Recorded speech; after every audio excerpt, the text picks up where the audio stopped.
Shalom from Jerusalem. This is Uriel, Independent News, Yerushalayim, Israel. Ma'am, what do you think about the land of Israel as you know it? I think it's the most beautiful place in the world. I think it is a place that is a melting pot for all types of people from all over the world, and I'm thankful every day that as a Jew I have a place that I feel safe and not persecuted and really comfortable, even though I grew up in America. As we were talking off camera, I was telling you about the 26 terrorists that will be released probably tomorrow night. Do you think, as a Jew, also I am a Jew, do you think that the Israeli government should give in to pressure from America to release these so-called terrorists for so-called peace negotiations? I think that any country that is expected to give over proven and indicted and charged terrorists for peace negotiations, as they're called, I think it's absurd, and I think any other country that would be asked of something would never, ever, ever do it. But I also have to say that I would never, ever envy Benjamin Netanyahu or anyone in the government, because I don't think it's fair. I also don't think it's fair to judge them on their side, because I don't know what goes on in the background. I don't for a second justify releasing terrorists, but I also know that politics is all about world pressure, and sometimes sometimes people have to give into it. Well, 10,000 Jews were displaced from Gush Katif, and we have received, almost 15,000 rockets for so-called the removal of almost 40,000 families from Gush Katif. So, where do we draw the line as Jews? Well, I think time and time again, Land for Peace has proven to not work.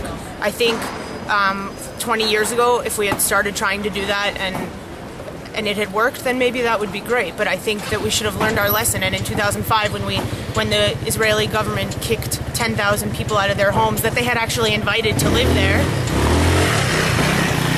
we've learned that it doesn't work, and they've taken that ground now, and they've created camps where they're training Al-Qaeda and Hamas members, and they're shooting rockets into Israel, and it's proving that we give them the land and then they use it for terrible things instead of building up beautiful things or planting or building homes for people who need them.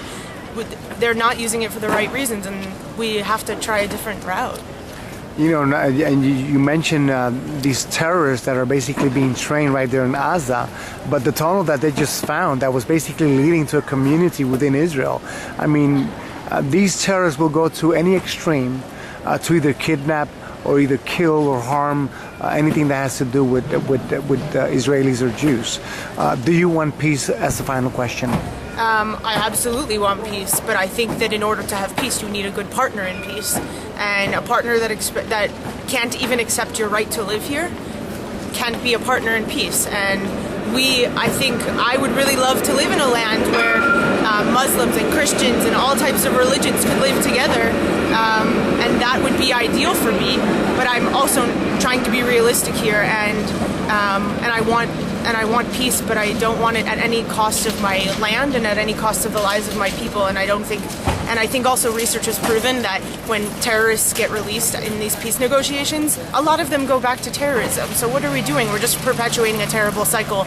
And I think that at the end of the day, it's sacrificing the security of our people, and not just the Jews, sacrificing the security of the Arabs also, who have died in terrorist attacks and are just as in a bad situation sometimes as the Jews. This is Uriel, Independent News, Yerushalayim, Israel. Shalom.